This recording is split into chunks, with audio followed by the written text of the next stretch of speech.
Кочанските возачи паднаа на дождот. За 5 часа направија 3 тешки сообраќајки, бе во центарот на градот и една на излезот. Билансот е еден хоспитализиран, двајца повредени и голема материјална штета. Најтешко поминал 27 годишен жител на Кочани, кој со БМВ завршил во бетонска ограда. Неколку часа подоцна се судриле автомобил и трактор и за кратко и камион кој пренесувал огревно дрво и трактор. Во последниот случај, излезот од Кочани бил блокиран неколку часа поради испаѓаните дрва. Ова Кочани го прави рекордер по бројот на сообраќајни несреќи за толку кратко време.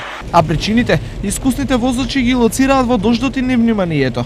Само несовесно возење, непридржување до сообраќајните правила. Тоа е основната причина. Вози се брзо, а не би требало.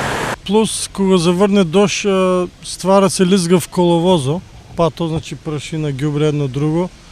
И со истата брзина се вози на дождот, значи треба поспоро, повнимателно, за да не се дешават такви работи.